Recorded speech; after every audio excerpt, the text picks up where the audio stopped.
वीर अनंतकालीन अपरिवर्तनीय परमेश्वर तेरा शुभ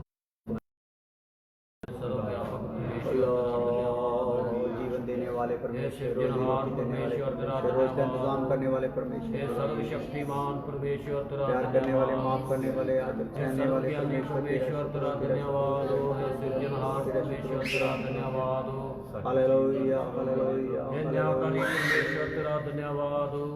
आमीन। आमीन। दुआ कर। खुदावन खुदा तेरा धन्यवाद करते हैं आज के दिन के लिए, समय के लिए खुदावन, जो हमें अपनी हुजूरी में बैठाया कि हम तेरी बातें सुने, तेरे वचन को सुने, सीखें और तुझे और नज़दीकी से जानें। अपने वचन का प्रकाश हम पर करें खुदावन, और हर बंधन प्रभाव दूर कर दें खुदावन। तेरा जलाल जार हो। जो लोग इस समय प्रार्थना में बैठे हैं उनको बड़ी आशीष दी खुदावन। जो 9 बजे से लेकर अब तक खुदावन तेरे लोगों ने युद्ध किया है प्रार्थना का, देश भर में और खुदावंद संसार भर में जहाँ जहाँ से भी लोग जुड़े इस प्रार्थना की चैन प्रार्थना में खुदावंद, उन सबको बड़ी आशीष मिले और लड़ने का बल मिले। और खुदावंद अभी भी जो बैठे हैं उनको बल मिले, आगे भी जो बैठने जा रहे हैं उनको बड़ा बल मिले खुदावंद। और भी जो लोग इसमें ऐड होने जा रहे हैं, जुड़ने जा रहे हैं खुदावंद, उनके लिए भी धन्यवाद है खुदा। और खासकर प्रार्थना करते हैं इस सभा के लिए खुदावंद, इसमें आपके वचन का प्रकाश सर से प्रकाशन करें खुदावन। जहाँ जहाँ भी लोग बैठे हैं तेरी सुनने के लिए खुदावन, सबके ऊपर खुदावन तुम्हारे आपके आत्मा का खुदावंद मसा हो खुदावन, और सब लोग सीखने के मन से बैठे खुदावन। और यहाँ पे भी खुदावन तेरा पवित्र आत्मा मदद करे, सिखाने में मदद करे और तीसरे सर से प्रकाशन करें प्रभु यीशु मसीह के नाम में आमीन। Hallelujah hallelujah. सो धन्यवाद हो प्रभु का। खुदावन खुदा ने हमें आज फिर मौका दिया कि प्रभु के वचन में से सीखें। और तुझे पुत्र सुरा एकदम सामने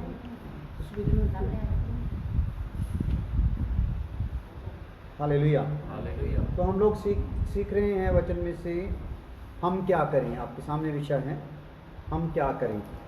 तो उसमें हमने सीखा है नंबर 1 पवित्रता, नंबर 2 उद्धार, नंबर 3 अंगीकार, नंबर 4 समर्पण, नंबर 5 प्रभु की इच्छा को जानना, नंबर 6 प्रार्थना, नंबर 7 अलगताई, नंबर 8 विश्वास और नंबर 9 पवित्र आत्मा का फल, जो आज हम सीख रहे हैं पिछले दिनों से। तो आज हम उसी पर आएंगे, आत्मा का फल। तो आत्मा का जो काम है वो तो हम बहुत जीवनों में देखते हैं कि आत्मा उनसे काम ले रहा है, आत्मा का काम वो कर रहे हैं। लेकिन जो आत्मा का फल है ये एक इंसान में होना ज़रूरी है। हालेलुया। तो काम तो कर रहे हैं, बीमारों को चंगा कर रहे हैं, उपदेश दे रहे हैं, बहुत बहुत काम कर रहे हैं, लेकिन जो फल है वो क्या करता है, वो साबित करता है हमारे ऊपर भी और दूसरों पर भी कि इसके अंदर आत्मा की भरपूरी है। सो फलों से पता चलता है। तो इसके लिए हम लोग देख रहे हैं। तो पहली हम बात इसमें सीख रहे हैं फलों की किस्में। तो इसमें हमने देखा है प्रेम, आनंद, शांति, धीरज और दयालगी। और उसके बाद हम दयालगी पर रुके हैं। तो दयालगी क्या है, हिंदी में इसको दयालता भी कहते हैं।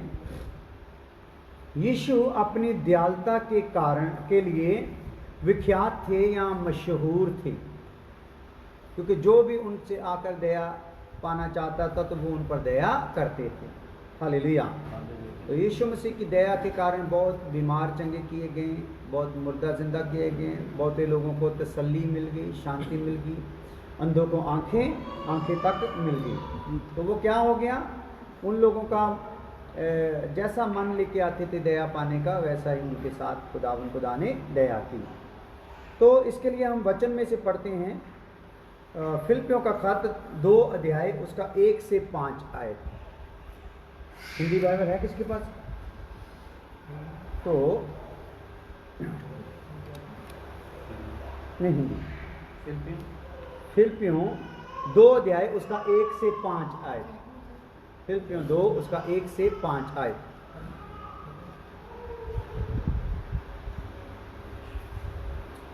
अत यदि मसीह में कुछ प्रोत्साहन हो, ਉੱਥੇ ਇੱਕ ਪੱਖਾ ਚਲਾ ਲਓ ਉਧਰਲੀ ਸਾਈਡ ਵਾਲਾ, ਉਹਦੇ ਥੱਲੇ ਲੈ ਕੇ ਬੈਠ ਜਾਓ, ਘਬਰਾਉਂਦੀ ਹੋਣੀ ਕੁੜੀ। ਹਾਲੇਲੂਇਆ। ਹਾਂਜੀ ਹਾਂਜੀ। अत यदि मसीह में कुछ प्रोत्साहन अगर मसीह में कुछ प्रोत्साहन और प्रेम से ढांढस प्रेम से ढांढस और आत्मा की सहभागिता और आत्मा की सहभागिता और कुछ करुणा और दया हो, और कुछ करुणा और दया हो, तो मेरा ये आनंद पूरा करो तो मेरा ये आनंद पूरा करो कि एक मन रहो एक मन रहो और एक ही चित्त एक ही चित्त और एक ही मनसा रखो। एक ही मनसा रखो। स्वार्थ या मिथ्या गर्व के लिए कुछ न करो। हाँ, स्वार्थ या अभिमान के लिए कुछ ना करो, पर दीनता से एक दूसरे को अपने से अच्छा समझो। हाँ, दीनता से एक दूसरे को क्या करो, अपने से अच्छा समझो। हर एक अपने ही हित की नहीं, हर एक अपने ही हित की नहीं, यानी कि अपने लिए ही नहीं, अपना ही कुछ सोचने के लिए नहीं, वरन दूसरों के हित की भी चिंता करे। दूसरों के हित की भी क्या करे, चिंता करे। हर एक जन दूसरों के हित की भी, दूसरों के लिए भी चिंता करे। जैसा मसीह यीशु का स्वभाव था, जैसा मसीह यीशु का स्वभाव था, वैसा ही तुम्हारा भी स्वभाव हो। वैसा ही तुम्हारा भी स्वभाव हो। हालेलुया। इसमें अनुवाद ठीक है। हालेलुया। तो वैसा ही तुम्हारा क्या हो, स्वभाव हो, जैसा मसीह यीशु का स्वभाव था। हालेलुया। तो हम लोगों ने में कौन सा स्वभाव आना है, यीशु मसीह का स्वभाव आना है। तो मसीह के स्वभाव में क्या पाया गया है, दयालगी पाई गई है। तो हम लोगों में भी क्या करनी है, दया। दया होता है दूसरे के हित में भी। हालेलुया। तो आइए आगे देखते हैं। इसमें हम लोग देख चुके हैं प्रेम, आनंद, शांति, धीरज और दयालगी। अभी भलाई के विषय में हम देखेंगे। तो इसको आप पॉइंट के तौर पर लिख सकते हैं, A, B, C, D, E, F। अभी F पॉइंट चलेगा, उसमें आप लोग देख सकते हैं भलाई। तो भलाई क्या है, ये सद्गुण मसीह को भले कार्यों से भरपूर कर देता है। मसीही को अगर ये किसी में ये सच्चा गुण जो है भलाई का अगर किसी में पाया जाए तो क्या कर देता है, ये मसीही को भले कार्यों के लिए या कामों के लिए भरपूर कर देता है। अगर किसी में ये गुण आ जाए भलाई का। हालेलुया। वैसे तो बहुत कम लोगों में ये गुण पाया जाता है, लेकिन अगर किसी में अगर उसके साथ था। हालेलुया। तो इस प्रकार भलाई हमारे जीवन में होनी है, दूसरों को अच्छा करने के लिए, चंगा करने के लिए, और दूसरों की आत्मा तक को भी चंगा करने के लिए हमारे अंदर ये भलाई का गुण होना बहुत जरूरी है। तो आगे है विश्वास या विश्वास योग्यता। ब्रैकेट में लिख सकते हैं विश्वास योग्यता। तो आत्मा में कुछ आगे गहरा सीखने को बोलेगा तो हम लोग आगे चलेंगे। 5:22 पर आत्मा का फल प्रेम, आत्मा का फल प्रेम, आनंद, आनंद, शांति, शांति, धीरज, धीरज, कृपा, कृपा, भलाई, भलाई, विश्वास, विश्वास, नम्रता, नम्रता और संयम है। और संयम है। ऐसे ऐसे कामों के विरोध में कोई भी व्यवस्था नहीं। हाँ, तो दोबारा पढ़ दे फिर। आत्मा का फल प्रेम, प्रेम, आनंद, आनंद, शांति, शांति, धीरज, धीरज, कृपा, कृपा। शांति, धीरज, कृपा, भलाई, हाँ, विश्वास, विश्वास है ना, विश्वास योग्यता। तो अभी जी पॉइंट आप लिख सकते हो, विश्वास।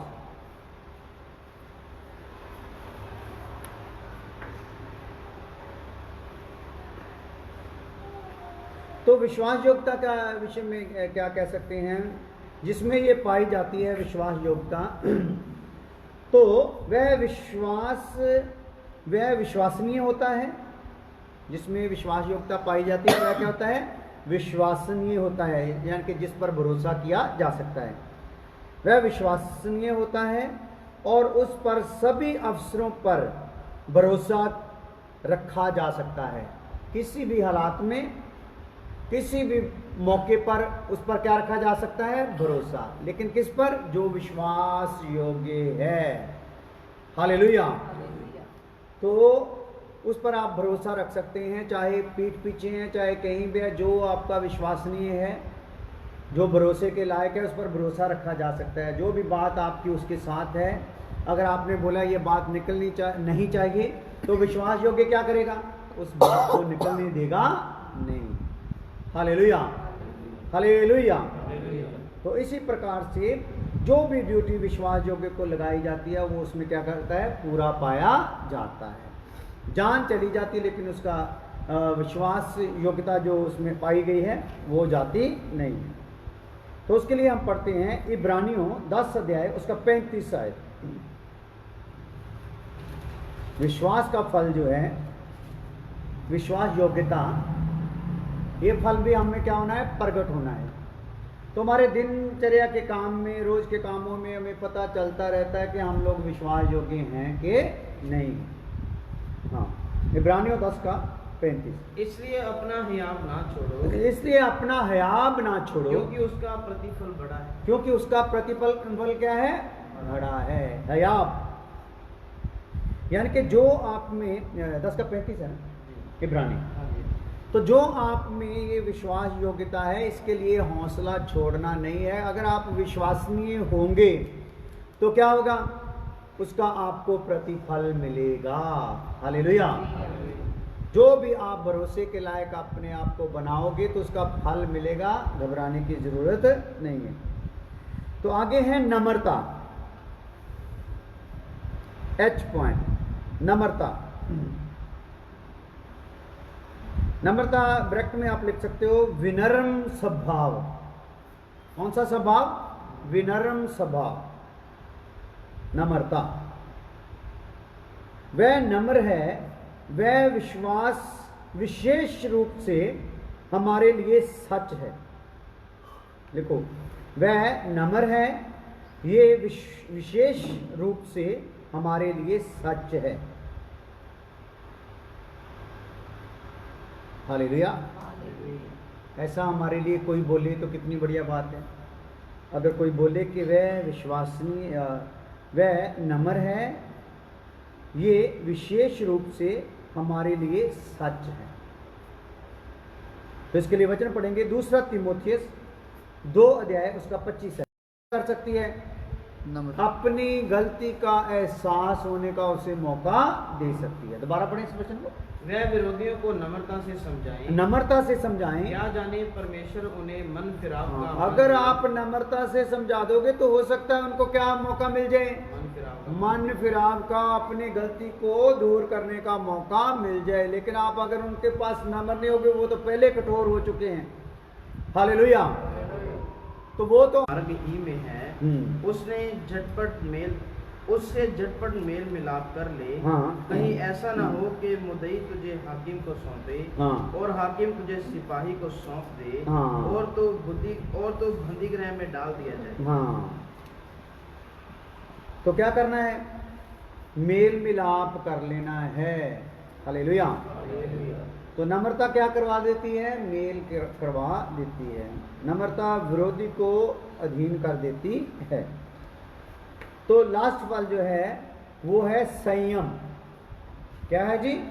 संयम, या इसको बोलते हैं आत्म संयम,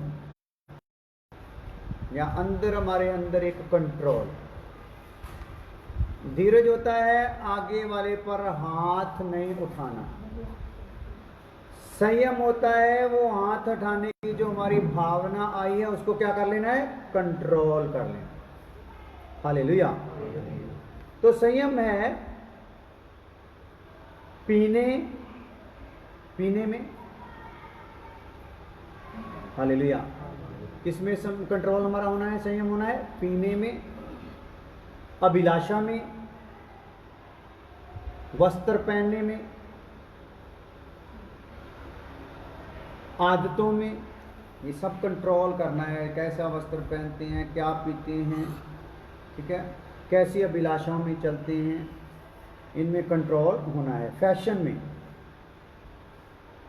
लास्ट है फैशन में, संयमी। इन बातों में क्या होना है हम लोगों ने? संयमी होना है। कुलसियों 3 का 13 से 14 आयत पढ़ते हैं। कुलसियों 3 का 13 से 14 आयत पढ़ते हैं। और यदि किसी को किसी पर दोष देने का कोई कारण हो, अगर किसी को दोष देने का कारण हो सकता है, ऐसा नहीं कि हमारा दोष किसी के ऊपर झूठा हो सकता है हमारा दोष देने का कारण सच्चा भी हो, लेकिन वचन इसमें भी हमको क्या बोलता है? अगर किसी पर दोष देने का कारण हो तो एक दूसरे की सह लो, तो एक दूसरे की क्या कर लो? सह लो। और एक दूसरे के अपराध क्षमा करो। एक दूसरे के अपराध क्षमा कर दो। पहले तो दोष देने के कारण में क्या कर लो? सह लो।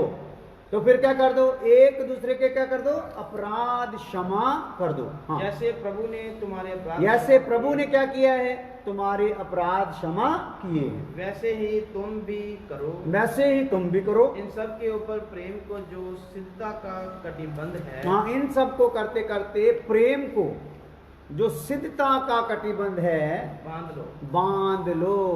हालेलुया। तो प्रेम को इस प्रकार से अपने ऊपर से बांधना है। तो हम लोगों को इस प्रकार से संयमी होना है, कंट्रोल में रहना है।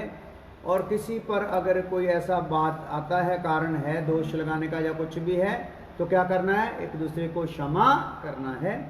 इन बातों को जो हमने सीखा है, वचन से आयतें पढ़ी हैं, जो कुछ हिंट लिखे हैं, ये सब हमारे लिए ये बात का प्रूफ है कि अगर ये बातें पाई जाती हैं तो हमें आत्मा का फल है। हालेलुया। या हमारे अंदर से आत्मा का फल प्रकट हो चुका है। हालेलुया।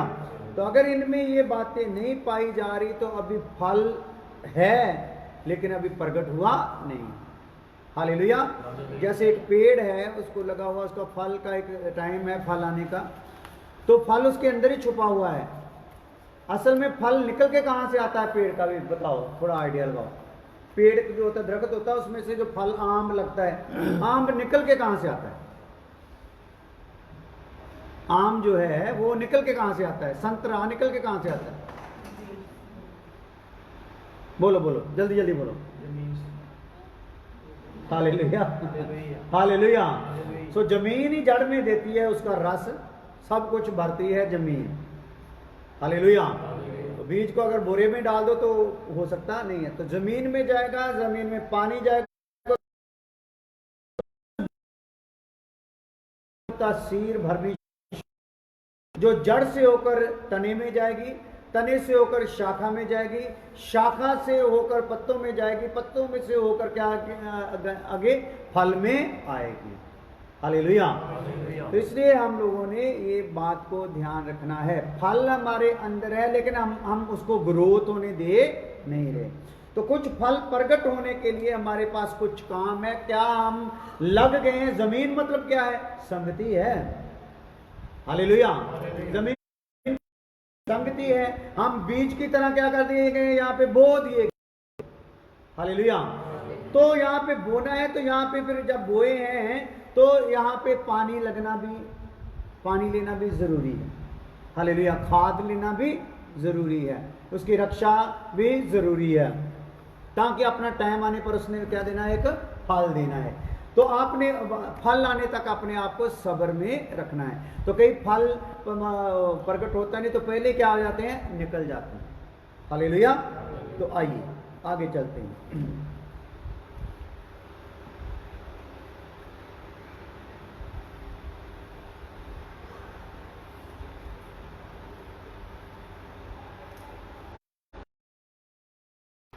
ये जो 9 हैं आत्मा के फल, जो हमारे गुण भी हैं ना, क्योंकि ये ईश्वरीय गुण है, जो ईश्वरीय बीज जिसके अंदर आता है तो उसमें से वो प्रकट होना शुरू होते हैं। तो ये 9 सच्चे गुण शरीर के घिनौने स्वाभाविक कामों के हमेशा विपरीत या उलट हैं। ये जो 9 गुण है ना, ये हमारा जो शारीरिक स्वभाव है, इसके हमेशा क्या है? उलट ही है, विपरीत हैं, क्योंकि हमारे शरीर में ये स्वभाव पाया जाता नहीं है। ये स्वभाव किसमें से फल प्रकट होगा? जो किसमें आएगा? खुदा में आएगा, मसीह में आएगा, तो उसी में से ये फल प्रकट होंगे। ये सभी 9 अनुग्रह मसीह में, ये सभी 9 अनुग्रह, ये जो आत्मा का फल है 9 किस्मों में है, जो ये परमेश्वर का क्या है? 9 प्रकार का अनुग्रह है ना। तो ये सभी 9 अनुग्रह मसीह में सुंदर रूप में विद्यमान दिखाई देते हैं। विद्यमान मतलब कि उसके अंदर दिखाई देते हैं, क्योंकि वह आत्मा से परिपूर्ण था। इसका मतलब ये फल प्रकट ना होने का एक मुख्य कारण ये भी है कि हम आत्मा से भरपूर ना रहने के कारण ये फल भी प्रकट होते नहीं। हालेलुया। तो इसके लिए क्या करना पड़ेगा? फिर आत्मा से भरपूर रहना पड़ेगा, अगर हमने आत्मा के फलों की किस्मों को अपने अंदर से प्रकट करना है या दिखाना है। पहला आत्मा का फल देखा है, अभी देख रहे हैं फल मृत्यु का एक प्रमाण है। ये जो फल है ना, ये किसका प्रमाण है? मृत्यु का, मौत का। मृत्यु, हालेलुया, ये मौत का प्रमाण है। इसके लिए हम पढ़ते हैं, ये दूसरा बड़ा हिंट करके लिख लो, जैसे पहले लिखा था आत्मा का फल, अभी हम देखने जा रहे हैं फल मृत्यु का एक प्रमाण है। दूसरा पॉइंट देखने जा रहे हैं।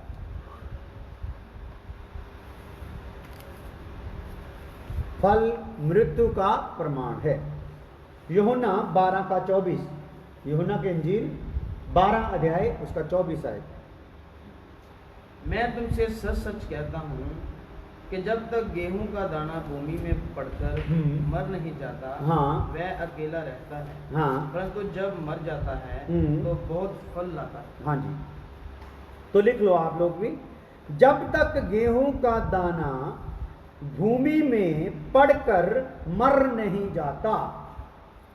गेहूं का दाना यानी कि हम लोग जब बोए जाएंगे, हम मिटेंगे, तभी हमारे बीच में से ईश्वरीय जो स्वभाव है वो प्रकट होगा। तो हमारा जो शारीरिक स्वभाव है, मनुष्य वाला स्वभाव है, इसको क्या कर देना है? बो देना है, मिटा देना है। तो बीच में से फिर निकल के कौन आएगा? ईश्वरीय स्वभाव, ये फल निकल के आएगा। तो फल मृत्यु का क्या है?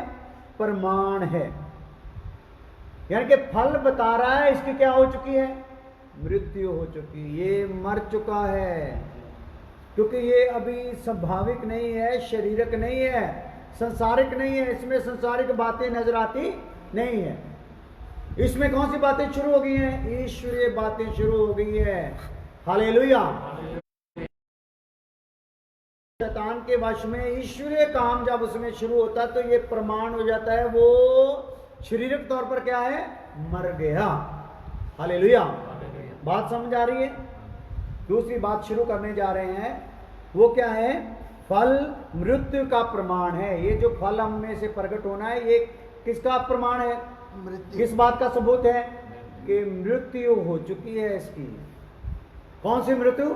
शारीरिक तौर पर, संसारिक तौर पर मृत्यु हो चुकी है। जब तक गेहूं का दाना भूमि में पड़कर मर नहीं जाता, वह अकेला रहता है। क्या रहता है जी? अकेला रहता है। परंतु जब मर जाता है तो बहुत फल लाता है।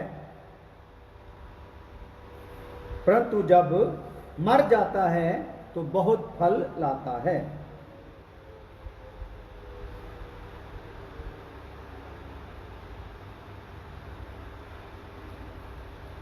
यदि हम मरे नहीं तो हम केवल शरीर के कामों को ही प्रकट करेंगे। का मतलब हम लोगों में से शरीर के काम जब प्रकट होते रहते तो वो बात हमको क्या करती रहती है? झंझोड़ती रहती है, अभी तुम मरा नहीं, अभी तुम मरा नहीं। तो पुलुस कहता है मैं रोज खुद को क्या करता हूँ, मारता हूँ। तो इसका मतलब आज आप मरे हो तो कल इसका मतलब ये नहीं कल भी मरे रहोगे। संसार में जितने दिन रहते हो रोज क्या होना पड़ेगा, मरना पड़ेगा। हालेलुया। क्योंकि आज आपसे गुनाह करवाने के लिए, लेकिन हमने उसके सामने क्या साबित करना है, हम क्या हो गए, मर गए। हालेलुया। हम क्या हो गए, उसके सामने करना साबित, हम मर गए हैं। तो इसलिए यदि हम मरे नहीं तो हम केवल शरीर के कामों को ही प्रकट करेंगे। शरीर के काम हम में से प्रकट होना, हमें रोज चेतावनी मिलती है, अभी मरे नहीं, अभी मरे नहीं, अभी सांस चल रहा है, इसका दम अच्छे से घूंटना है। हालेलुया। जब किसी को फांसी दिया जाता है, जो रस्सा होता है वो आम रस्सा होता नहीं, उस रस्से को बनाने में बड़ी मेहनत लगाई जाती है। उस रस्से की मजबूती को पूरी तौर पर चेक किया जाता है। जब बंदा उस पर टांगना है तो रस्सा कहीं टूट ना जाए। हालेलुया। उसकी गांठ जो है उसको ठीक से चेक किया जाता है, कहीं खुल ना जाए। तो इतना टाइम इतने वजन वाले बंदे ने इसके साथ लटके रहना है। तो अगर वो छूट गया, रस्सा टूट गया, तो दोबारा उसको फांसी दी जा सकती नहीं। क्योंकि फांसी का जो निर्धारित समय है उसी पर फांसी होनी है। इसलिए फांसी देने वाले की जिम्मेदारी बहुत ज्यादा है। Hallelujah, hallelujah. तो इसी प्रकार हमारी भी जिम्मेदारी बहुत ज्यादा है। हमने क्या साबित करना है, शैतान ने यह साबित करना है ये मरा नहीं है। गंदे गंदे काम, गंदी गंदी बातें, गंदे गंदे विचार हम में लाकर उसमें हमसे क्रिया करवानी है, उसमें काम करवाना है हमको। तो हमने वो काम ना करके साबित करना है कि हम नहीं। कौन करेगा, जिंदा करेगा। Hallelujah, hallelujah. जिंदा करेगा। इसलिए मुर्दा साबित करना पड़ेगा। किन कामों के लिए, संसार के कामों के लिए, शरीर के कामों के लिए, शैतान के कामों के लिए।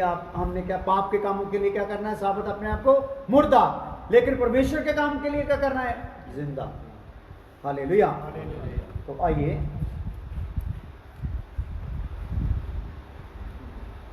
जैसा कि एक विश्वासी में होता है, आगे लिखो, माफ करना, हमने ये लिखा है यदि हम मरे नहीं तो हम केवल शरीर के कामों को ही प्रकट करेंगे।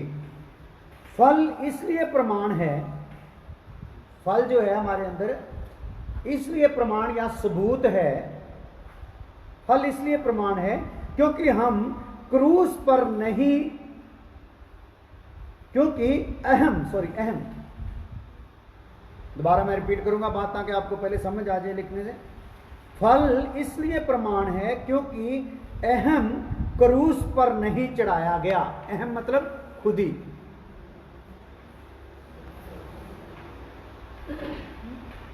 फल इसलिए प्रमाण है क्योंकि अहम क्रूस पर नहीं चढ़ाया गया है, जैसा कि एक विश्वासी में होता है। तो फल सबूत इसलिए होना है, पता लगना चाहिए कि मैंने क्या कर दिया है, सलीब पर अपने आप को चढ़ा दिया है, खुद ही को सलीब पर चढ़ा दिया है। तो और लिख रहे हैं, बहुत से लोग फल रहित रह जाते हैं, बहुत से लोग फल रहित रह जाते हैं।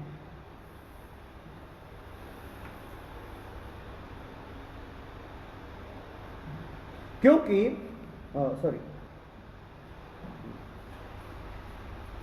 ठीक है, वो तो आपने लिख लिया। अहम को अपने खुद ही को क्रूस पर नहीं चढ़ाया गया, इसलिए वे अकेले ही रह जाते हैं। लिख लिया था, अकेले ही रह जाते हैं। एकमात्र नया जीवन ही परमेश्वर की महिमा के लिए फल लाने के समक्ष है। अगर हमारे जीवन में फल लाना है तो एकमात्र कौन सा जीवन है, नया जीवन ही है। नए जीवन के वसीले से ही हम क्या कर सकते हैं, फल ला सकते हैं। हालेलुया। तो आइए प्रार्थना करते हैं। प्रभु धन्यवाद करते हैं आज के दिन के लिए, समय के लिए, बैठकर जब तेरे वचन को सुना है, वचनों के द्वारा तेरे लोगों का जीवन फलदार हो और तेरी इच्छा सबके जीवनों में पूरी हो। अब तक जो लोग प्रार्थना में बैठे हैं उनके लिए धन्यवाद हो, और आगे भी जो बैठने जा रहे हैं खुदावन तू कृपा कर देना, बड़ा फजल करना प्रभु यीशु मसीह के नाम में, आमीन। हालेलुया।